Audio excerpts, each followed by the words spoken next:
Still connecting.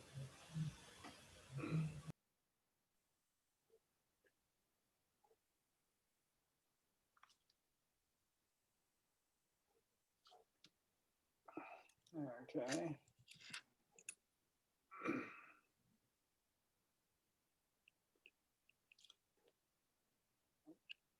Hopefully people can hear me. Give it just a couple more seconds while people still come in and connect with audio so that everybody can participate and hear. Okay, well, now's probably a good time to start unless anybody objects. Sort of like marriage, speak now or forever hold your peace. Okay, so welcome to today's live session of Ask Me Anything session on the art and science of systems thinking. I am Michael Goldblatt. I'm one of the Polyplexus co-founders, and I'm joined today with your host, Laura Ann Edwards, and her co-host, Amanda Joy Ravenhill. And I'll let them introduce themselves in a moment. But the focus of today's session on the art and science of systems thinking is complexity and network theory applied to sense-making complex systems. And that's a complex topic for sure. For those of you who are new to Polyplexus, Polyplexus is a platform to host a multidisciplinary, cognitively diverse community engaged in a facilitated scientific exchange around hard problems. The Polyplexus discussion is an evidence-based conversation intended to accelerate knowledge and exposure and thinking. The conversations are intended to focus the discussion through a multidisciplinary lens of what we already know in pursuit of what we might discover. And while every incubator is special, today's is even more special since this is our first incubator experimenting with live streaming video. And we at Polyplexus truly appreciate both yours and our hosts' willingness to experiment with us. This is software, and while we do not know what will go wrong, we assume something may have escaped our testing scenarios. So if the inevitable happens, please bear with us. At any time during this incubator, you can pose your questions in the discussion tab of session 3, the art and science of systems thinking in the incubator room. We have a couple of Polyplexus team members who will be carrying questions over to the chat on Zoom from Polyplexus discussion.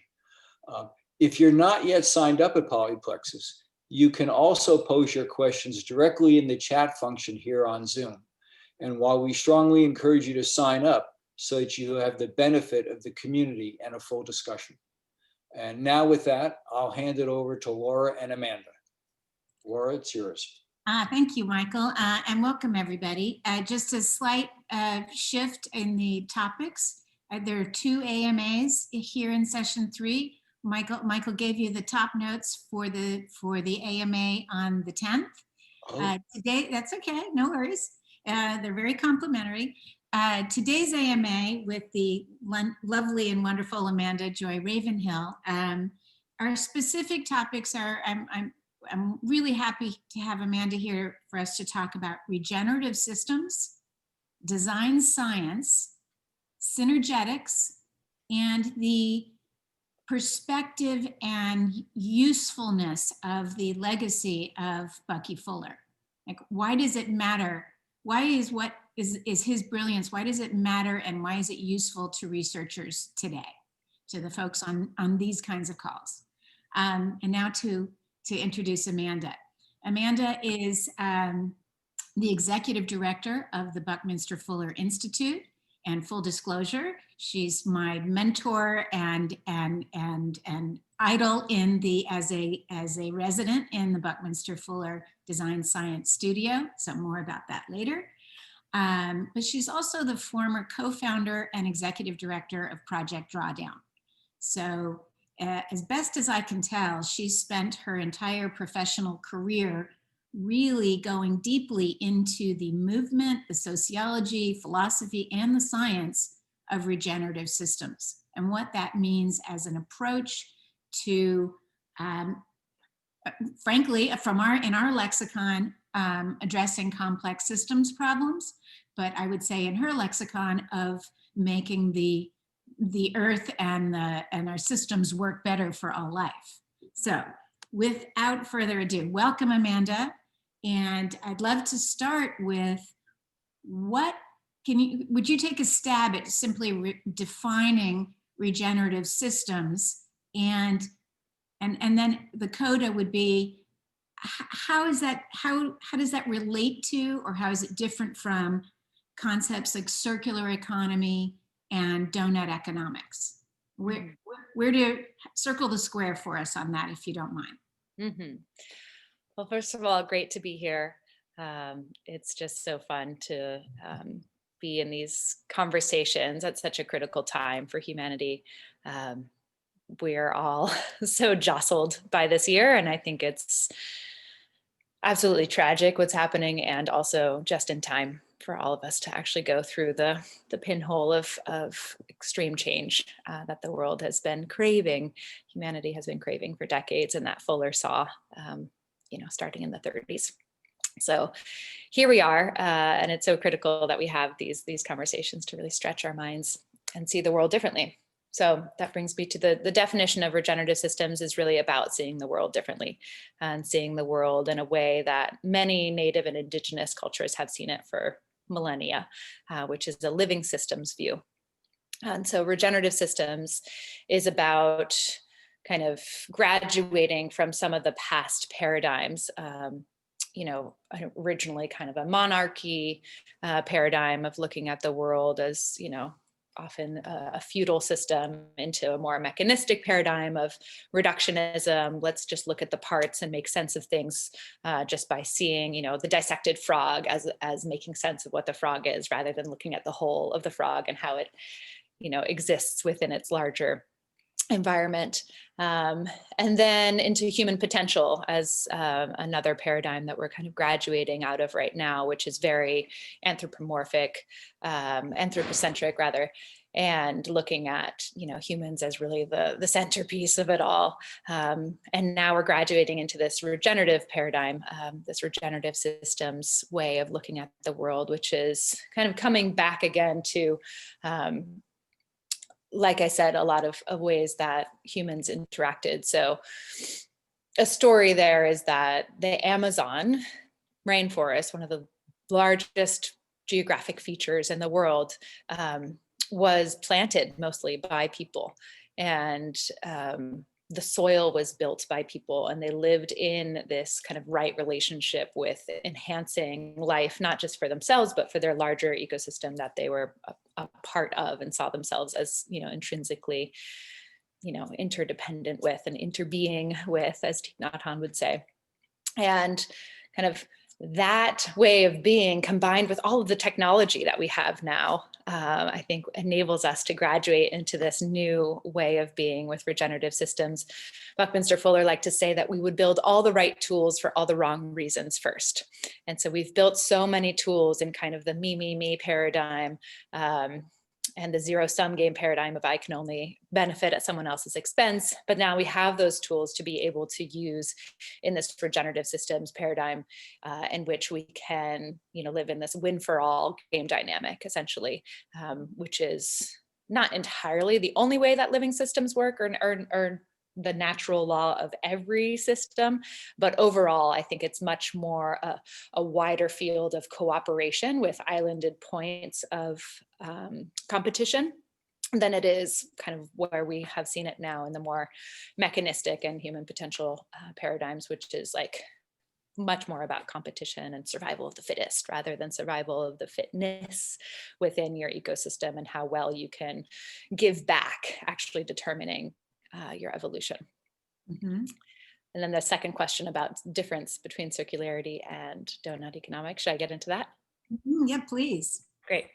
So circular economies is something Fuller spoke to. He called it contact products, that eventually all of our products would really be, seen as what they are, which is just, this one moment of they were earth and they were these materials, then they can kind of come into contact with you, and then they're seen in their like next kind of phase of, as they metabolize through.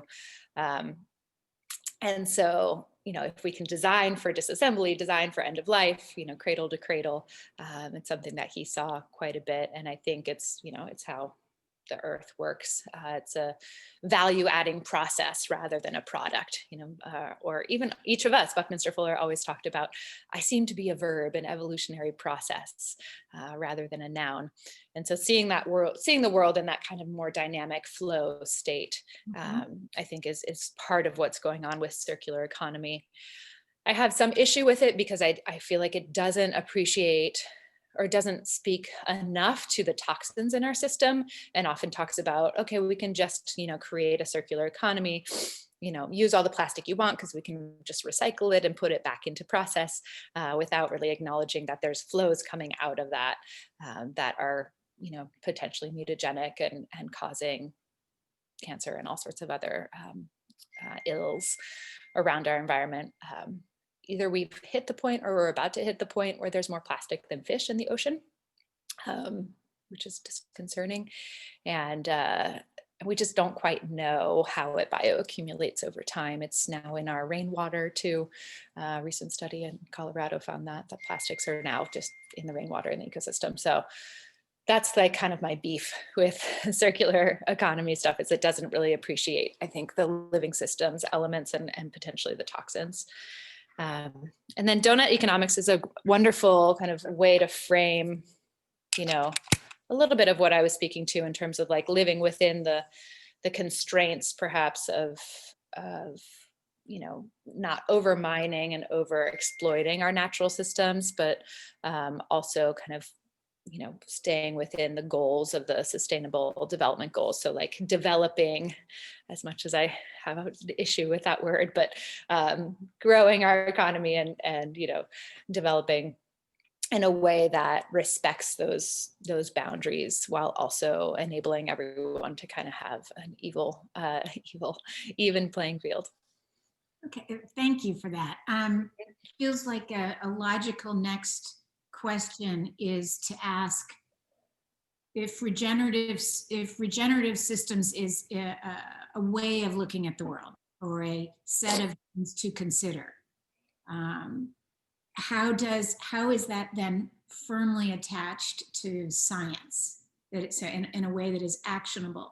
And there's science in one way, and then there's design science. So if you can help with that connective tissue, that would be useful to me, I know. Mm-hmm. Yeah, so design science is a fuller term. It's actually short for a longer term of comprehensive anticipatory design science.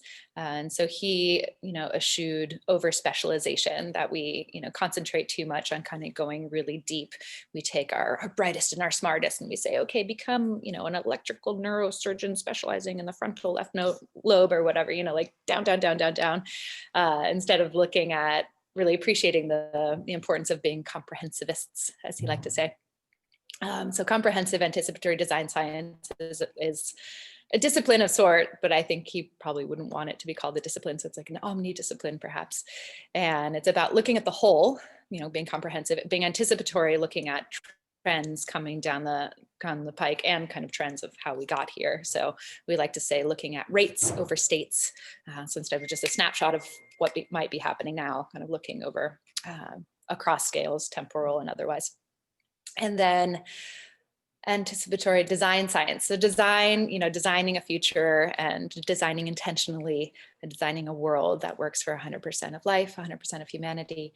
And then the science piece is really about looking to nature and looking for, that empirical way of understanding what's going on around us and kind of questioning yesterday's biases, I think, is a big part of what I've taken away from reading. These are all of Fuller's books behind me. Just, how can we really think for ourselves? He often said, dare to be naive. And I think that is what I take, pride in and try. And I think all of us should try a little bit more in our science to really say, like, what is actually going on here? How can I buck convention and really see things for myself? So design science is one way of describing it is simply designing a future based on ecological principles that are discovered through science and really thinking for ourselves, and direct experience. I always think of it as the step out of my heart and out of my philosophy and onto making blueprints and building teams. Right? Like at some point I want to go make stuff. I want to go, but I want to make the right stuff for the right reasons and in the right grounding. I think that's a piece of what's happening with this community is really asking ourselves hard questions in a new way. One of the threads, certainly, because it's one of my passions, so I keep bringing it up, is how do we as a research community shift the practice of how funding is allocated, and so that at least some part of a funding portfolio is interdisciplinary, right? And that projects are framed at least with an interdisciplinary checklist. Are we looking at as many point of views? What are the consequences of the system changes, right? So it's an ongoing thing. Now, I know you came with a short set of slides today, that this might be a good time to go through those as this starts to percolate with folks, and before I launch into other questions. I'd love to hear questions from the folks listening in, but this might be a good time. Yeah. Wonderful. Yeah, so just kicking off, seeing things comprehensively as a whole. This is the map projection that Buckminster Fuller created, the only one patented last century. And it's a way of seeing the whole Earth in equal area. So the Mercator projection is just like a wonderful, really horrific example of how skewed our way of looking at the world is. So the Mercator projection, if you're familiar with map projections, takes the longitudinal lines and makes them parallel. And so you actually end up expanding what's happening at the poles, and Greenland ends up looking the same size as Africa. Whereas if you see here, looks like I don't have a mouse, but Greenland is actually 14th the size of Africa. And so this is a map projection that enables us to see equal area, and really, Buckminster Fuller liked to say, shows the Earth as one island in one ocean. So shows actually how connected we all are, and how political lines are really arbitrary, and kind of invites us to all see ourselves as passengers on and as spaceship Earth. It's also based on an icosahedron. He looked a lot to kind of what is the underlying coordinate system of nature, and I can walk us through this after I'm offside, so it'll be bigger, but he looked to this kind of 60-degree coordinate system in Synergetics, and developed a whole philosophy based off of it. But the map kind of shows a little bit of that. This is one of my favorite quotes, especially right now when it seems like this year I have felt personally utopia and oblivion closer than ever. It has been a rough one. And people, often asked him, are you optimistic or pessimistic? And he would say, I'm neither, not an optimist or pessimist. I feel that optimism and pessimism are very unbalanced. I am a very hard engineer. I'm a mechanic. I am a sailor. I'm an air pilot. I don't tell people I can get you across the ocean with my ship unless I know what I'm talking about. And I've kind of interpreted this as, I think it's pessimism is really a luxury for a less urgent time. And it's time for us to just make the plans that we need to make, and, exit the burning building, if you will. And so, yeah, I think often we kind of get stuck in like the apathy that can come from so much loss and so much grief can kind of tumble us into this pessimistic mode, but we really don't have time for it anymore. So this is the design science decade here, rekindling Buckminster Fuller's design science decade vision from the 60s, saying that in 10 years, we have all the technological capability of taking care of everyone on the planet at a higher standard of living than any have ever known, he liked to say. And so here we are, he was often 50 years ahead of his time. The design science movement is really firmly underway, everything from remote sensing to biomimicry to bioregionalism, sustainable development goals. All of these are kind of indicators that we see at BFI that design science revolution, whether it's called that or not, it doesn't matter, is firmly underway. And so we've started this artist program where we're promoting and accelerating and funding artists from all over the world. Laura is one of them who are taking kind of these ideas of design science and making the future irresistible, you know, making this idea of a future that we can step into that works for 100% of life, making it more inevitable through art and through everything from data visualization to painting to music to dance. We have a wide variety of artists at the table. And we have 5 two-year phases. We can go into the decade more if you'd like, but really creating a lot of narrative around how do we do this transition in the time that we have. I like showing this visualization just to give us a sense of where we are and a sense of wholeness. So this is all the artificial satellites around our spaceship Earth. Quite a few now, not just monitoring out, but looking back in, which is all the right tools for the wrong reasons example. And then traveling out, you see the moon and our solar system and the orbits of the planets around us. And then our local neighborhood of the Milky Way galaxy, where all the constellations that we see, the stars at night, are really just in this close sphere around us, this arm of the Milky Way galaxy. And zooming out, these are all the galaxies we've actually mapped thus far. This is the Digital Universe project, and go all the way out, and you see that what we know the universe to be, the observable one, looks like a big butterfly. And here we are, the universe getting to know itself through this visualization. And yeah, just like to share that as a kind of opportunity when you're thinking, am I really thinking about the whole? You know, how can I zoom out in any kind of scale? So I'll give you that as a little mind meme. One thing we talk about a lot in this first phase of the design science decade is around reconciliation and really looking at root causes and what are the root healing kind of elements to these root causes. So there's quite a bit, you know, we can point around to climate change, you know, ecosystem disruption and radical wealth inequality, but like what's below those that we can solve so that we're not just, you know, having the best intention trying to solve these things, but actually end up pushing harm around the complex system, sometimes at a higher order of magnitude than we are trying to intervene at.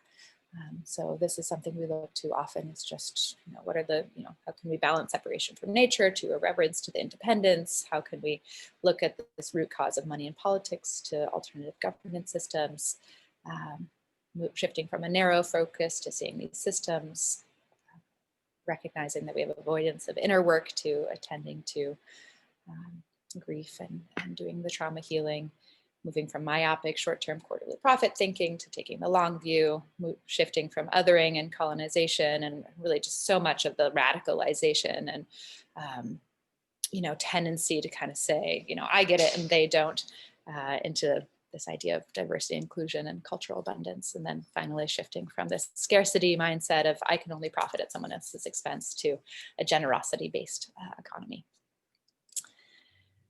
Some other shifts here, kind of speaking to what I was saying earlier, just moving from this scarcity to abundance, from zero sum to positive sum, separation to coevolution, reductionist, comprehensive, narrow self-interest to prosperity of the commons. We see these shifts happening across various industries. And so we're just trying to shine a light on them and celebrate just how far along humanity is in shifting them. The media, you know, and some of the stories that we're that are being pushed on us, that we're being weaponized with, don't share actually what's happening now. I think we're much farther along than media is telling us. And would love to invite you all to become members of BFI. You can go to bfi.org and see the link there. We have a lot of different kind of learning to action programs. So we like to learn about these regenerative systems, complexity, Gaian theory, and then take them into action in the world and support one another. with our various programs. Thanks for that.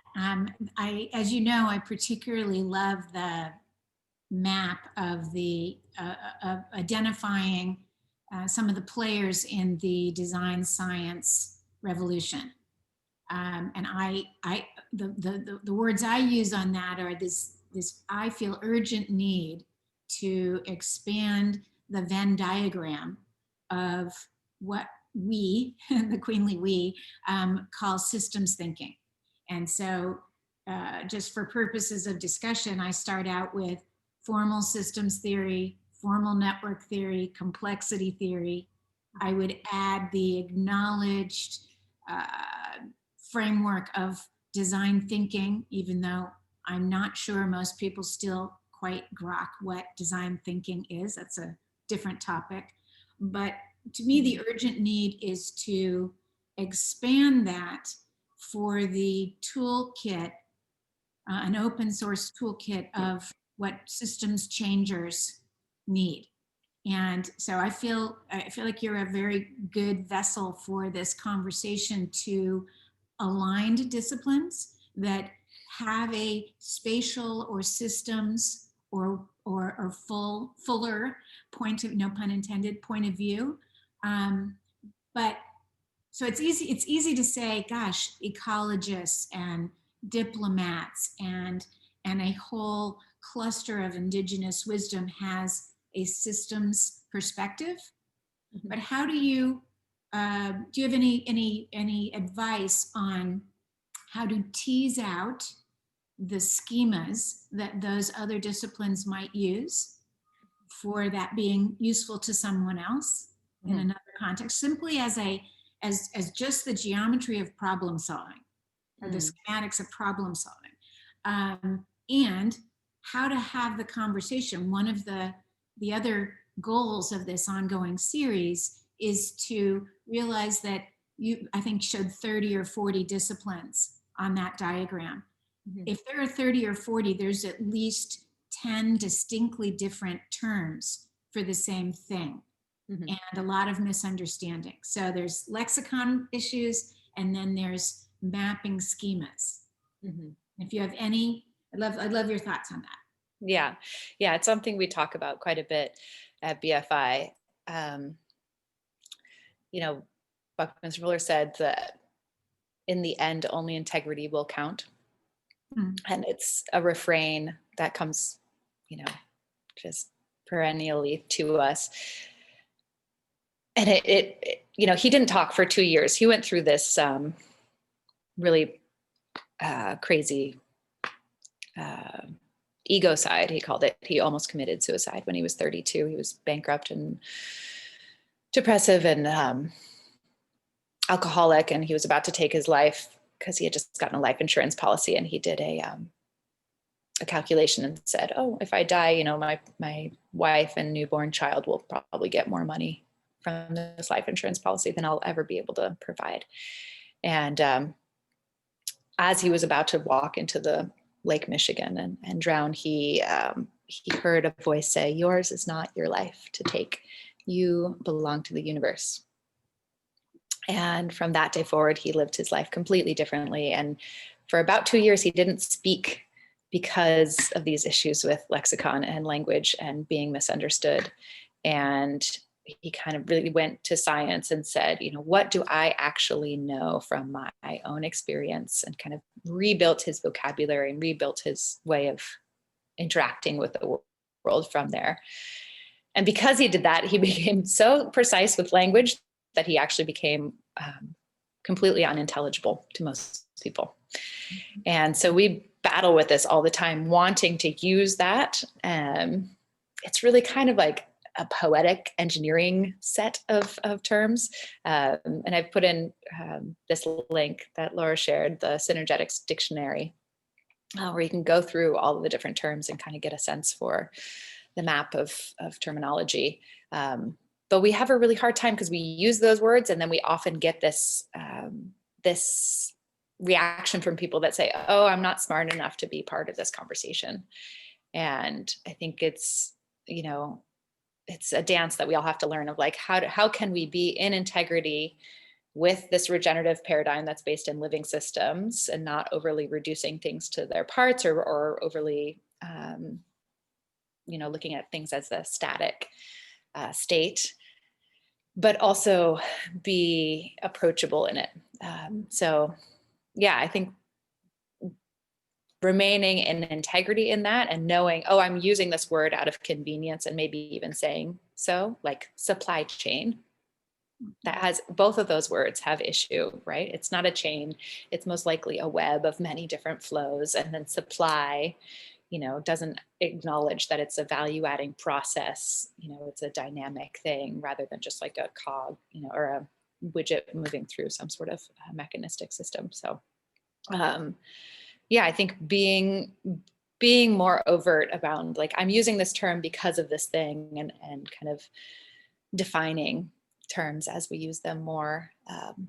And then those of us who are kind of more deep in the conversation, I would love to have more conversation around, like, what are the different scaffolds and ladders? It's not any one path that everyone's going to take, but what's the map kind of these different terms and how they interact? And there's going to be entry points for different people based on their education, formal and informal, in their communities. And how can we, it's a learning edge and exploration that I'm in, of, like, how can we map that out better so that we are all seeing eye to eye and not overly, kind of othering one another.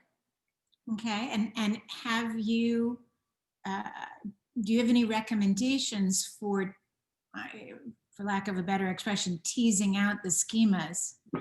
So I'll give you an example. I think that in the world of conflict resolution and truth and reconciliation, and at least what I know of these fields, they've done a very good job of sourcing hard-earned methodologies over millennia of conflict and improvement to develop some social technologies based on that hard-won wisdom. I don't know that the reason we started this series was because I don't feel like systems thinking, we're trying to do that, trying to pull things together, and at the very least, at its bare bones, in this set of more things to try if you're stuck in looking at a systems challenge, or more things to try to frame the most comprehensive proposal possible. So, like the circular economy folks, wouldn't it be great if they stepped back just 2 more beats, right? So the issue of recognizing and then learning from and applying the schemas from other things. I know there's a touchy issue of appropriation in terms of indigenous wisdom, but it's still wisdom, still understanding, it is useful. And so love your thoughts. Yeah. And the first thing that comes to mind is we just need to be more visual with it. So instead of, relying so much on words, how can we make more maps, and even just like, tagging systems that are visual. So one of the projects we're working on with Buckminster Fuller Institute is this co-operating manual for Spaceship Earth. So operating manual was one of Fuller's most popular books that came out in '69, Operating Manual for Spaceship Earth. And it's, it's kind of a little bit more digestible than some of his other books, but it's not an operating manual. It's really a provocation of, why don't we know how to make the world work and be in tune with these living systems? So we're creating this co-operating manual kind of underneath this, base assumption that we need to cooperate with nature more and see it as part of us. And then also we need to cooperate with each other and, learn from these wisdom traditions that have done that for a long time. And so what we're doing is we're creating, right now it's an Airtable with a lot of different tagging systems, but we're exploring kind of what are the different visual interpretations of taking these different systems, resources. It's kind of like a wiki collective hive mind of sorts of all of these different ways of cooperating. So looking at everything from cooperative governance to participatory philanthropy, intentional communities, climate solutions, nature-based climate solutions, and how can we tag it in a way that enables people to see the commonalities. So yeah, I would love to work with more people. We're going to have our first kind of like open design charrette on the 16th on that, if anyone wants to come. But that's kind of like what we're trying to create as a tool for people to, again, have multiple pathways in to see all the different systems, frameworks, and case studies and articles and media that are out there. So that's a good lead into something I would ask you or invite you to put out there later in the session, but you've teed it up perfectly. And that is, you're speaking to a research community. And so what would you ask of them? So there's not just how can they dig in and participate in the spectrum of things at the Institute, right? There's getting involved with the Institute, there's mentoring, people like me in the cohort, but there's so much more. There's literally contributing to this whole buffet of open resources for advancement in the planet. So there's that piece. And then there's, what are things that are known unknowns? What are things you wish powerful institutions were funding research on? And you're an expert in carbon drawdown. Like, what are some like seriously unexplored or under researched hard things? There's a great need for just sensors, like sensing what is happening in soil. We're getting better and better at it. It's really hard to study soil in a lab, unfortunately, just because it's so complex. But there's ways now with advancements in like medical devices to kind of bring a larger chunk of soil into a lab and watch it.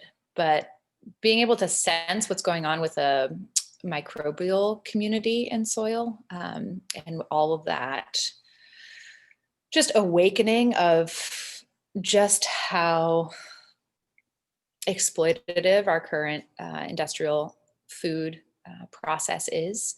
We've lost half of our topsoil in the last 50 years, and our food is really like vacant right now. It doesn't have a lot of nutrients that it used to, and it's requiring more fertilizer than ever. So that's an indication that our soil is not what it once was. And I think being able to study microbial life and kind of the biodiversity, if you think of soil as like a miniature rainforest, like when you're tilling, you're actually deforesting that like complex ecological system, and then you're putting in seeds and then just adding the NPK fertilizer, and it grows and it looks pretty, but it actually, when you're looking at the nutrient density, it's pretty vacant and causes all sorts of downstream effects in terms of not only our physical health, but our emotional health, our mental acuity, our ability to be super geniuses. We have close to 8 billion amazing biocomputer, whatever you want to call them, brains and minds walking around this earth. And so many of them are just depleted of nutrients, like we're not operating at max function. So I think focusing on sensors and just like how to understand soil more, as if you look at the supraorganism that is Gaia, that is the earth, the soil is really our digestive system of how we're taking the solar income, our food, and turning it into other food. And I just see a question on lower nutrient density. It's not researched very much. It's something that needs more research for sure. And I can look up what journals may have covered it, but it's kind of something that's spoken to a lot in the organic movement. And then just even across organics too, there's a wide variety. I think someone told me, I think it was like 6,000 X nutrients in one organic versus another. still definitely buy organic versus non-organic, because it's a indication that there's going to be less toxins and more nutrients, and more biodiversity and all the amazing knock-on ecological cascading benefits that ensue from taking care of soil. But yeah, I think that's something I would love for humanity to have more clarity on. If we look at carbon balancing, there's an excess trillion tons of CO2 in the atmosphere right now. There'll probably be another trillion tons of excess contributed in terms of just built-in industry and where we're going. And we need to take that down. And there's a lot of focus on direct air capture, which gets a lot more funding. Again, because it's kind of like shiny technology. Oh, we can just like suck it out of the air and turn it into more products, and everything can happen quickly. And there's less focus on photosynthesis as an ability to take this carbon and turn it into sugars and turn it into all of this life that can then create more life and healthier children and healthier economies and communities around the world. So yeah, I would love to see more focus on that. And it seems the people who are researching that right now, it seems like they're not getting the same amount of kind of funding and investment. Some of these direct air capture companies are working directly with some of the oil companies that have, some of the biggest cash reserves in the world. And I'm all for, what's that? I was going to say, all you have to say is turbines and somehow it gets funded. Yeah. I mean, we need to be using those companies' resources though. Like, we're losing a football field of coral a minute right now. Like, in order to repopulate and to restore those coral reefs, we're going to have to partner with the people who are the best at underwater robotics. And so, right tools, wrong reasons, the people who are best at underwater robotics are the people who've been drilling for oil. And so how do we like transport the organizations in the most like truth and reconciliation way, so we know we can trust them? Like, Philip Morris is now a wellness company with all of the money they've created from lung cancer and exploiting humanity and addiction to tobacco. But now they're like doing meditation apps. And so I think this is a trend that we're going to see. And hopefully it'll happen fast enough that we don't lose too many species or too many people or ecosystems along the way. But I have a couple open parentheses. I just went down a couple sidebars in a row, but back to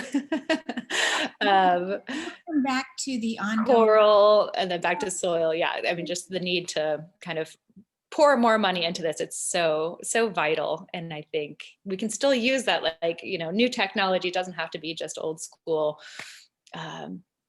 small scale permaculture farms. It can be, a blend of the best technology with our best awareness of ecology.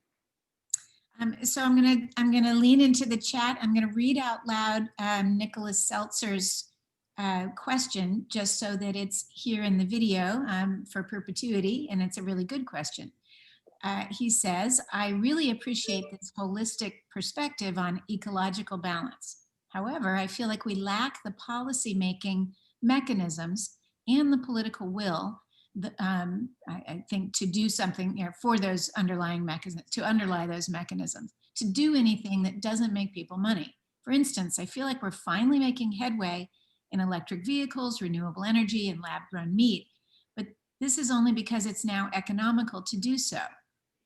Short of this, I fear that some talking head will say the word socialism, and that will be as nuanced as the national discussion gets. So bottom line, how do we turn design science into gains on the Dow so that something happens? Mm-hmm. I love that question. Right. Doing good. Yeah. It's kind of like one of those Wizard of Oz questions. I have no idea. That's a huge one. But thoughts that come to mind, I mean, one thought that comes to mind is our economy is shifting. We have 70 trillion that's switching generations right now in terms of family wealth. And I've been attending like the Nexus conference and some of the other ones that are gathering that next generation, and they see the world completely differently than their parents do and are making radical decisions in terms of their family's foundation and wealth and ideas of spending down in their generation and not just creating more wealth so that their kids can have this wealthy not even really truly wealthy, exploited in life. And so, yeah, I think, yes, electric vehicles and renewable energy and everything are gaining headway because it's economically right to do so in our current economy. And I believe and see trends that the economy and what people are considering as what is meaningful is shifting dramatically. And so the policy mechanisms that will enable that to happen, looking at opportunity zones as one case study, how can we kind of incentivize people to focus really like through looking at how to deal with capital gains taxes, and focus on different pieces, or, some of the recovery efforts that happened in Europe, which was like, COVID recovery, but with green strings attached. So there's a couple examples there, but I would love to see more of it, and to really, don't fight forces, use them is another one of my favorite Bucky quotes. It's like, what are some of those forces that are happening right now in terms of the wealth transfer, in terms of, the sharing economy of millennials not caring about ownership, but really about access? How can we use those forces to radically change what makes economic sense? So yeah, those are some of the thoughts that come to mind, but it's a huge question I would love to dive into more. So there were so let's talk about synergetics and how synergetics is useful today.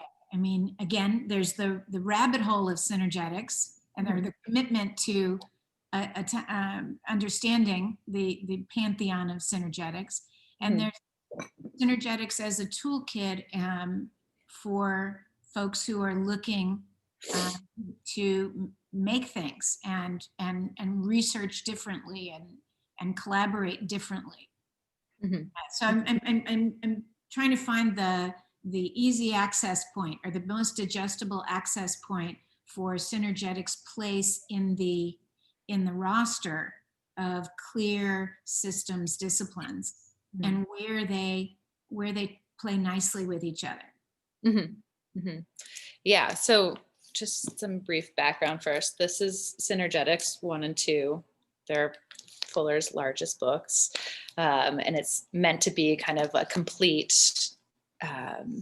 set of his thinking. That E.J. Applewhite was the collaborator on it. He was a family friend of Fuller, and he retired from the CIA and decided, I'm going to see what Uncle Bucky's like whole worldview is actually about. Is there a there? Because he keeps on saying, there's this different way of seeing the world. It's all inspired by, nature's coordinate system, and there's a whole philosophy behind it. And so he followed Fuller around and made all of these little cards, all the words that he was using, and it ended up being suitcases and suitcases of cards. And that's the link that we have here, the Synergetics Dictionary. And then that became these 2 books. So it's a geometry system, and it's called the Geometry of Thinking. It's also a philosophy. And there's so much here, and I have not read all of the books yet. I have ambitions of getting through them, but they're pretty thick. And you can get kind of distracted into the shape of it.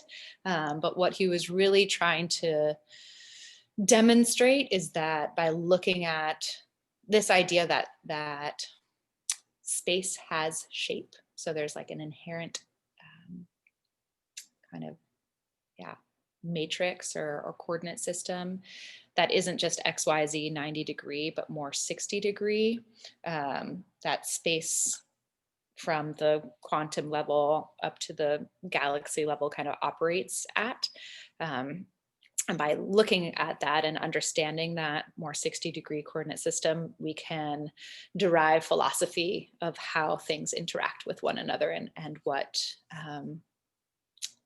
and how to basically, design systems that correspond with that kind of underlying set of what he called the generalizable principles of the universe, of the eternally regenerative universe.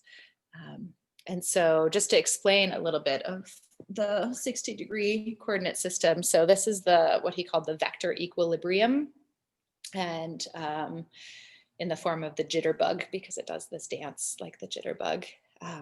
But basically what it is if there was a sphere here in the middle and you created a line out from that sphere around with spheres around it, you would have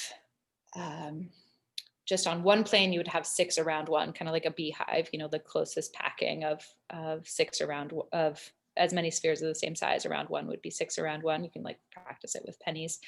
So it's that on 4 axes. So you end up with 12 around 1. So you have the sphere in the middle, 6 around, 3 kind of nested on top and 3 nested on the bottom. And then you have what he called the vector equilibrium. So all the vectors from that sphere out to the other spheres are all equal, vector equilibrium. And he said this is kind of like the base shape. And by looking at it, we can explore kind of how it can use kind of this principle of tensegrity, which is tension and integrity, to collapse into these other shapes. So you go from the vector equilibrium to the icosahedron, which is the shape of the Dymaxion map. It's a 20-sided polyhedra, down to the octahedron, which is an 8-sided polyhedra, and then the tetrahedron being the base shape. And so there's philosophies and interpretations at every one. The tetrahedron, which is the base system of the universe, it's like the most simple polyhedra, because if you have 3 points, you can always be on a plane. 3 points will always keep you in one planar space. But once you add a 4th point, then you have an insideness and an outsideness. And so he explained a lot of different principles using this, but the one that comes to mind is synergy. So it's the behavior. It's not just more than the sum of its parts. It's really the behavior of looking at the parts of a system that's unpredictable by just looking at the parts. And so you can create a tetrahedron with 2 triangles. If you just start with the triangles on the ground, like if you have 6 toothpicks in 2 different triangles, you can kind of open those up and create this tetrahedron, which is 4 triangles. So this only has 6 sides, but actually creates 4. And so it's this way of looking at, like, when you expand dimensions, or when you kind of, go through a change in 2 systems, there's this behavior of unpredictability that arises.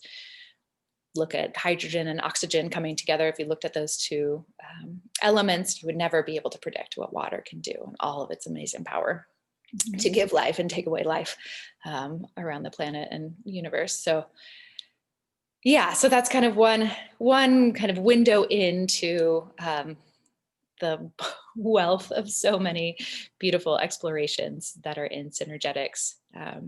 And yeah, kind of all based on this idea that there's this underlying coordinate system of nature and really the universe. It's not just biomimicry, it's cosmomimicry. These are laws that we see across the universe. And it was affirmed in the early 90s after Fuller died with the Buckminster fullerene, which was when 60 carbon atoms come together. It's in this shape, which is a truncated icosahedron, if you care about what the name is. But they discovered that it's an allotrope, or a form of many elements of carbon coming together. And they named it after him as a kind of, poetic affirmation of his life's work, because he couldn't see through electron microscopes.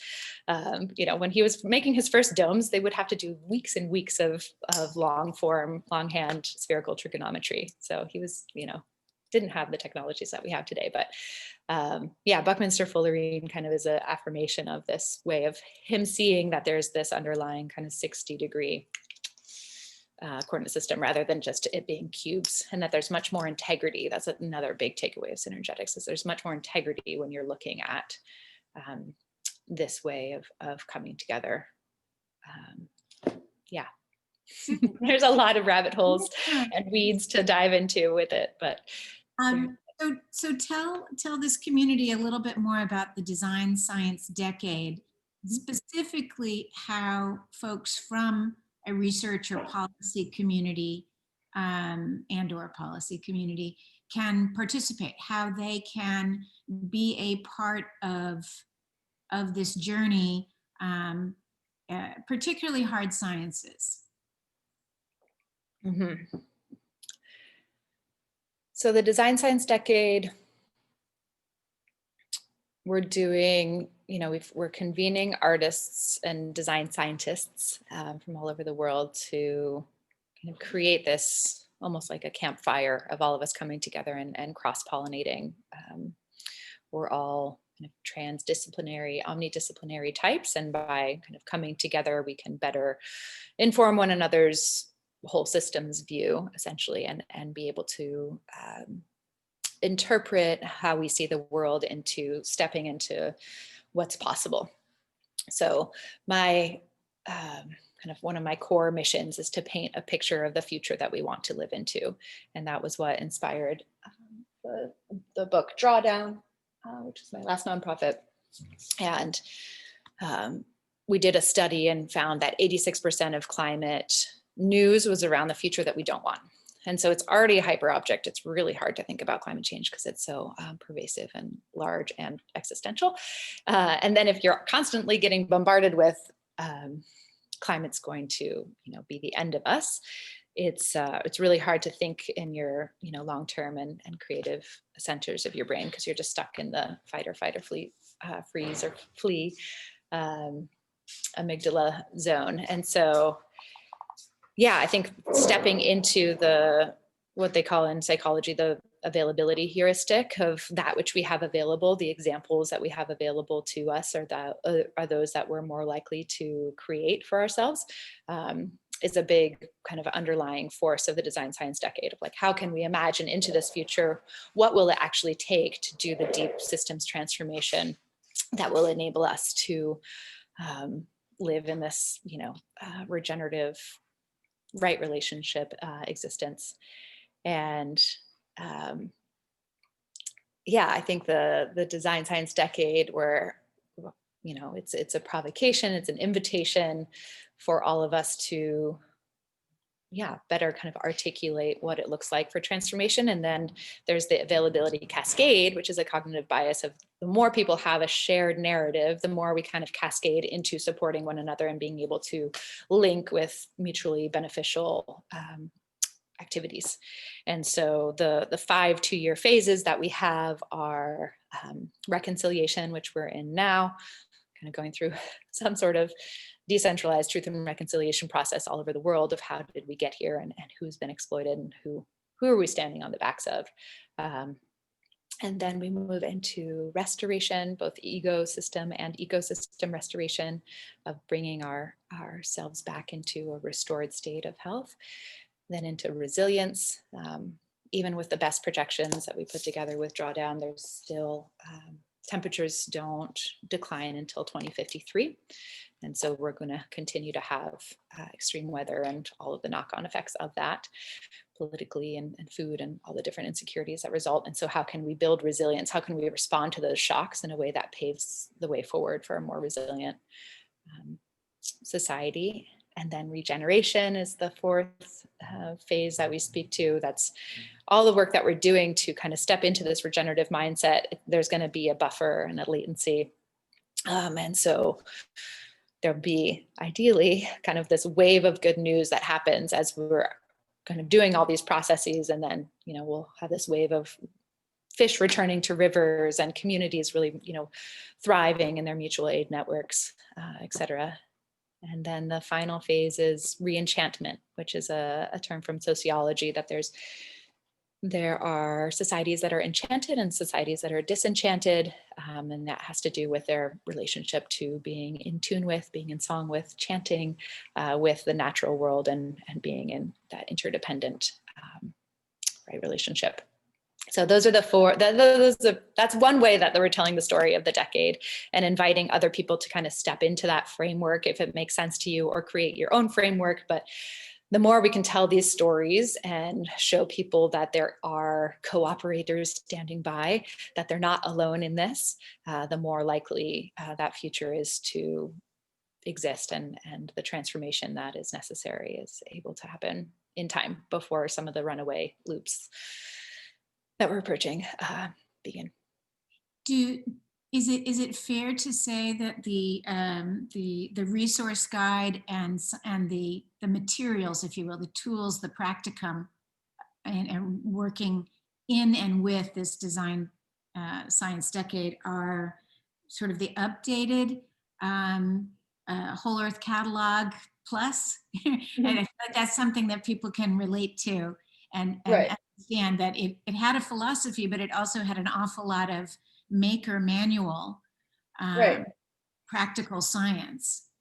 I have a couple of them right here. Yes, very much inspired by the Whole Earth Catalog. Well, I don't know if Stuart is on the call today, but he's definitely a plexer. Oh, wonderful. Yeah, so the first couple pages of everyone was all about Fuller's whole systems. It's kind of like the first start here. But yeah, very much inspired by the incredible catalyst that this was for so many people, so many different movements. And it's kind of, access to tools, subtitle and intention. This is the next Whole Earth Catalog, which is the tome. There's a guy on the back. The intention of the cooperating manual for Spaceship Earth is definitely to be kind of a Whole Earth Catalog-esque kind of activating and catalytic force right now for how can we come together and see the tools that we need. And the cooperating manual is the equivalent of the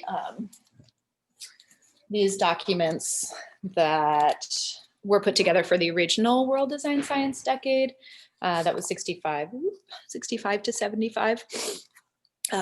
Which was this incredible inventory of world resources, human trends and needs, where Fuller went through and cataloged everything from, iron ore to silk stockings to, what was going on, what are kind of all the metabolic flows in the world.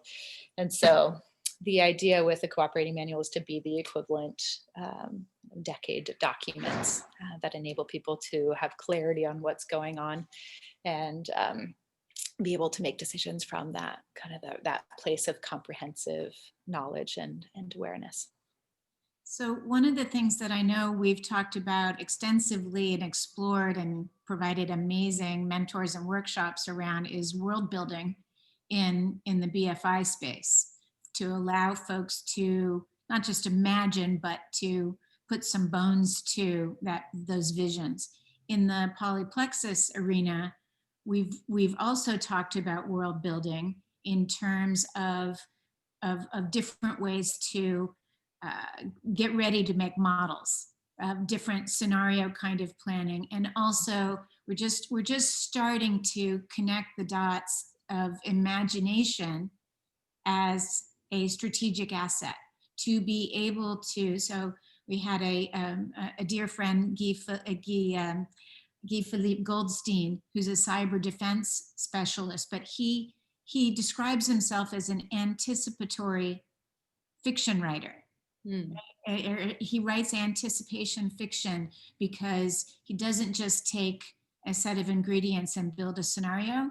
He's able to imagine a much larger context and then come up with or have the imagination to come up with the things that the ingredients don't automatically predict. And so I love your thought on the role, right, of that space. Like, and again, how can the scientists and policymakers here, what is a world building, a fantasy world building exercise that you'd love to do with a community like this? Yeah. We can make that happen. I would love to imagine, what happens at the end of the decade. What does the 2030 look like? It also lines up with the Sustainable Development Goals. And, I think there's been this convergent evolution of many people coming up with, okay, next after Sustainable Development Goals, what are the Regenerative Development Goals? or even the regenerative development principles. So less kind of goal oriented, but like, how do we want to express ourselves? What are like the basic principles? So would love to imagine something around that. I think 2030 is this, has the potential to be kind of this pivot point and concentration of what is that next instantiation of the UN coming together and creating this global intention. And then just a little bit of more background on world building. We've dove deep on it through our various programs this year, and was incredible to learn about the world building that happened around Minority Report. So they build a whole world before they kind of build some of the narrative of the film, resulted in over 70 different patents. And so like the ability for us to really be creative and see the world anew through looking at the whole again and having a whole systems orientation. I just love that the creative spark of that. I'm always on the search for like, what are the different kind of sparks that enable incredible flows of creativity, because so much needs to change so quickly right now. Again, I think we're far more capable than we know.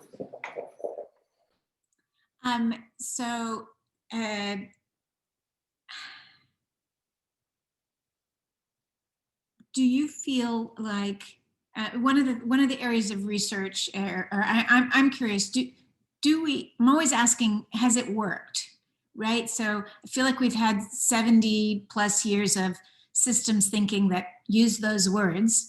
And as I like to say, several $1 billion worth of consultancy hours sold, preaching systems thinking or systems approaches with their own jargon. But has it saved the world? Has it solved anything, or is it just another construct? Right? Like, what do we know?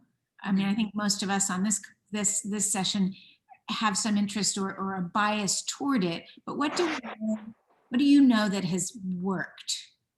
Mm-hmm. It's worked for Bucky to build things, but that's his systems geometry, and it feels like architecture as opposed to systems solutions. Mm-hmm. Yeah. I think we've been like scaffolding up to a point where we can, go through a bigger transformation. We're working with Carol Sanford right now to be one of our guests on our upcoming Trim Tab Space Camp, which is our online course on systems thinking. And she's a disruptor. She really likes to just like really question, where are we, and really help us, understand what paradigm we're speaking from and perpetuating with our words and our way of looking at the world. And so, I think we're scaffolding up, but in a lot of ways we're like talking about the right thing, but kind of from the old mindset still. And I think we need to be more bold and more, kind of adventurous in calling one another out and being humble too, and not saying, oh, this is definitely the right way, but like, okay, I'm really trying to chew on this. Am I actually acting from a living systems understanding? What does that even mean? All of us having direct relationship with some sort of ecosystem around us, I think is really important, so that we can have that direct experience and understanding of how these living systems work. I think a lot of it has, as it could only really be was built in a mechanistic or human potential understanding of the world. And now we're kind of transferring some of those lessons over to this living systems understanding. And so it can feel frustrating. But I think we're also in the midst of this, step change where it's not necessarily incremental, but like built all the scaffolding, and then now we can kind of go through this metamorphosis, hopefully. I believe in that step change so much that I have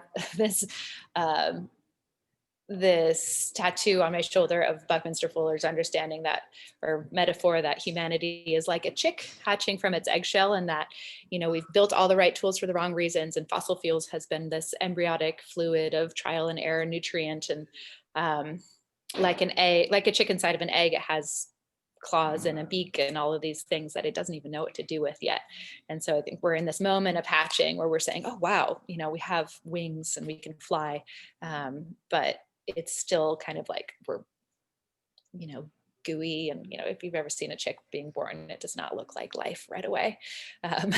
So I think we're in that kind of like gooey, awkward stage of transforming and kind of stuck in the me paradigm of, a chick only knows itself inside that egg. And now we're living in this existence of understanding soil and grass and the birds and the bees and, everything. Well, that I was going to say, interacting with. I think I could make the case that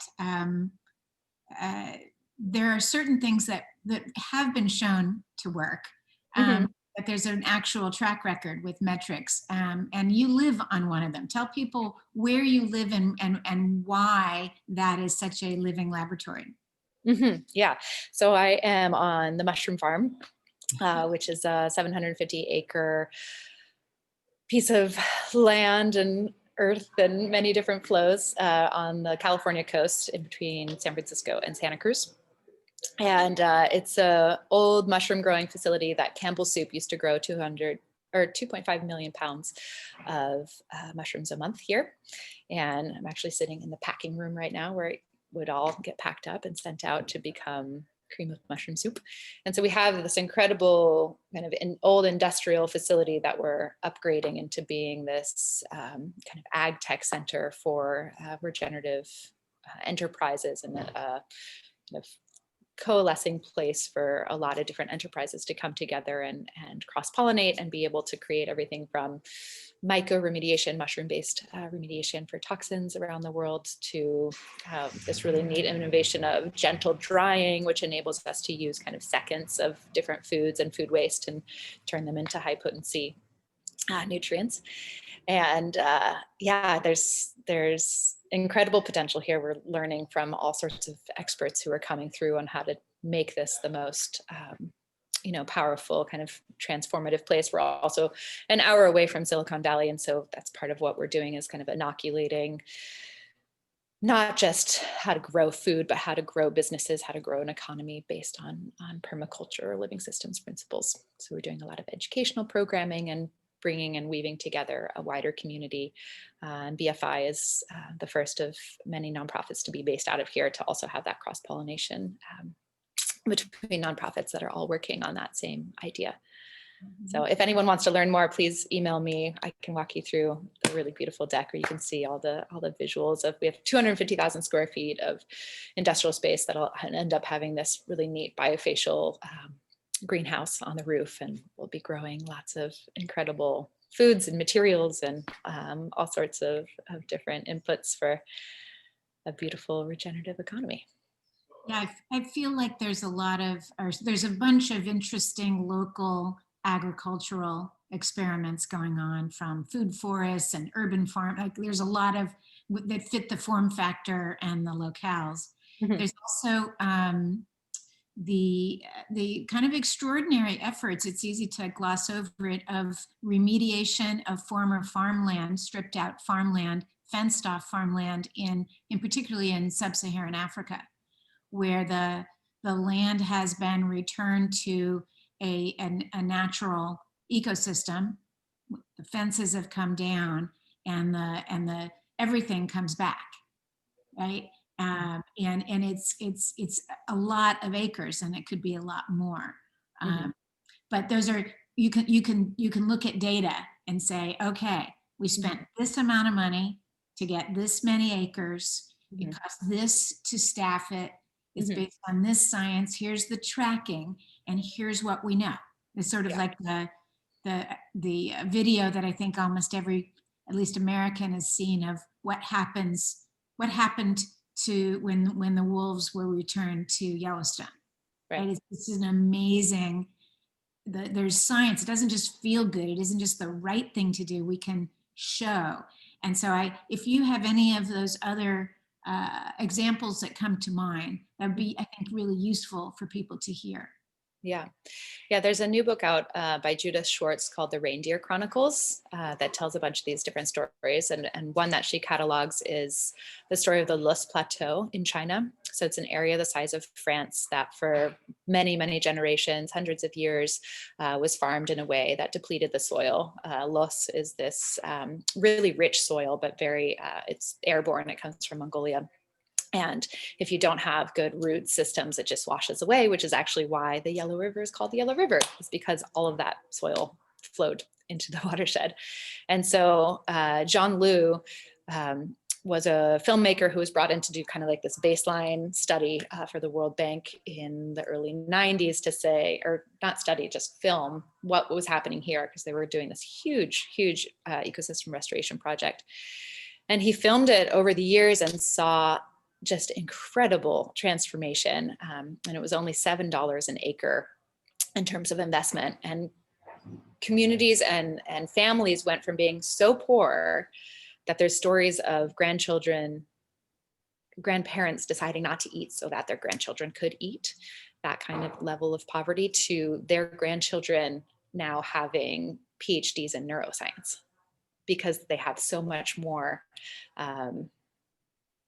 income, you know, the 1,000x in some cases, in some families, just from having healthy soil and all of the different things that they're able to grow. And so you can see, look up online, the kind of before and after picture. It's really remarkable. And then to see all of the different ripple effects that ensue.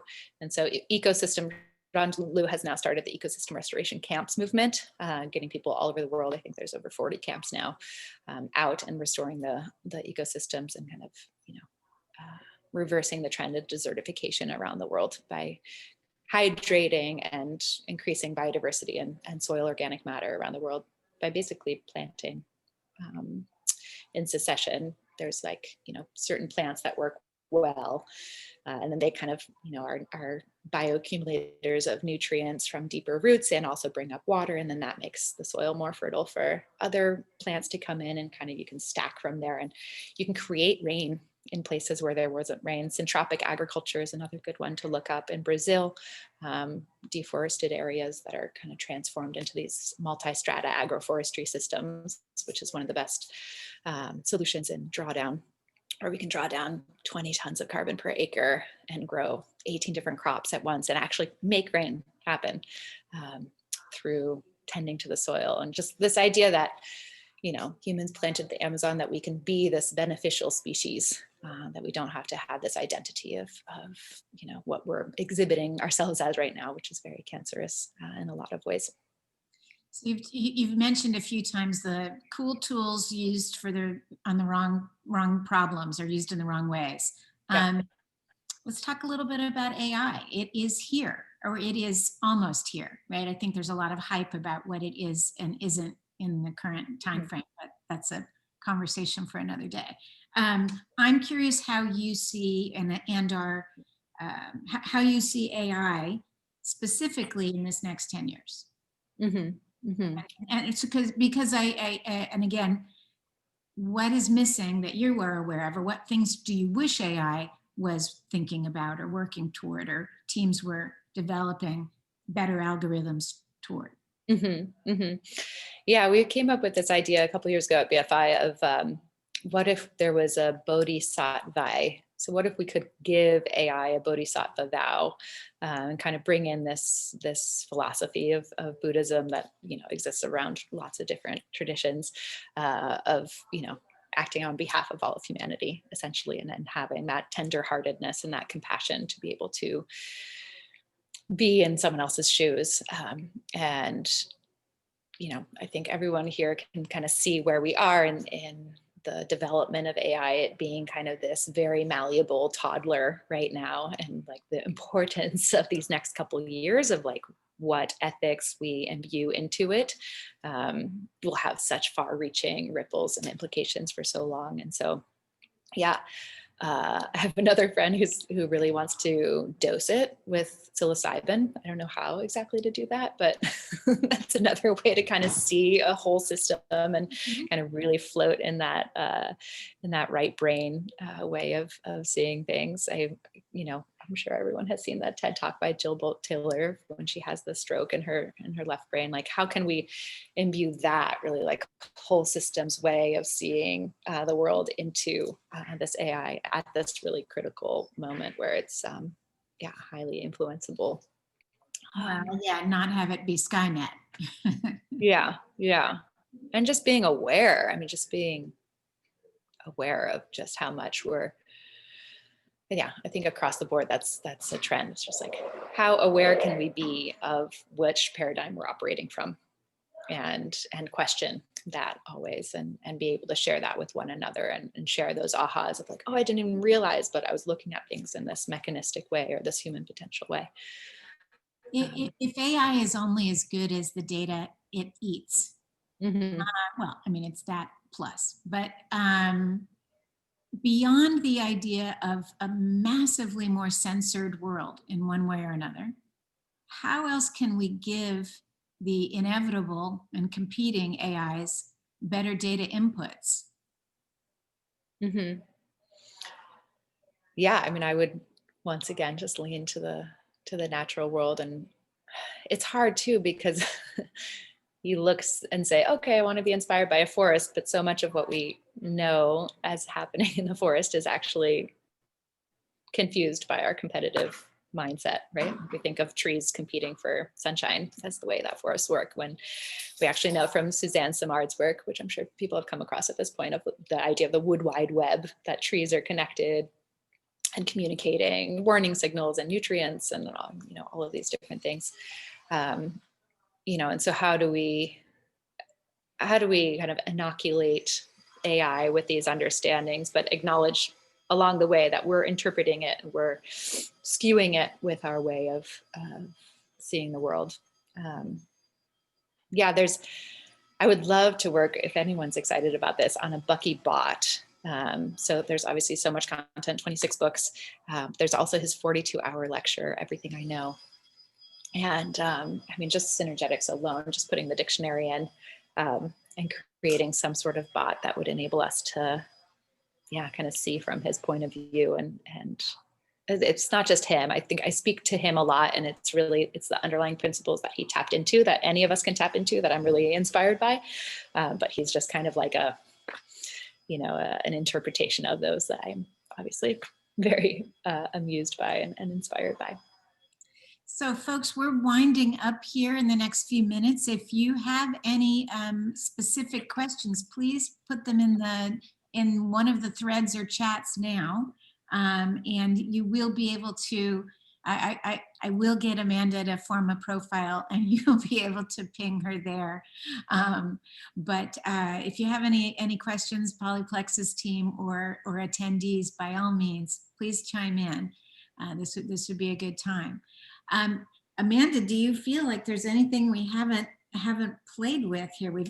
I know it's just a start, but I know there's so much. I don't have the book next to me, but there's just there's a book called Inventions that I was reading the other day that has all of Fuller's patents in it, and I was so pleased to find that he has one for breakwaters. So for a breakwater that reduces wave action, but also can capture energy from it, that's based on living systems design and tetrahedral forms.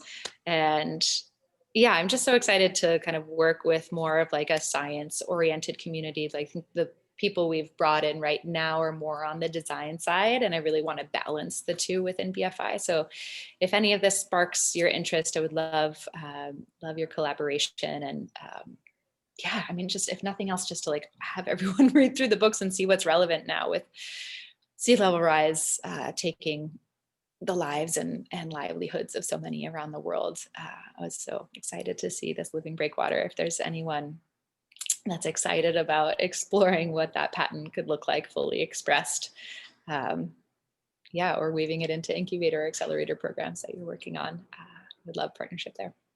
So just I'll close with and then any closing thoughts you have. And my last question would be specifically mentor. So we've touched on research things and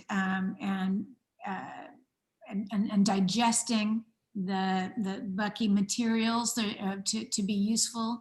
How about mentoring? But if you're a good gatherer, if BFI is a curator of like-minded folk, how can this community connect in mentoring or supporting or collaborating on projects and dropping in and out of the design science studio and other things without it becoming their full-time job. Mhm. Right? Mhm. Yeah. Busy folk.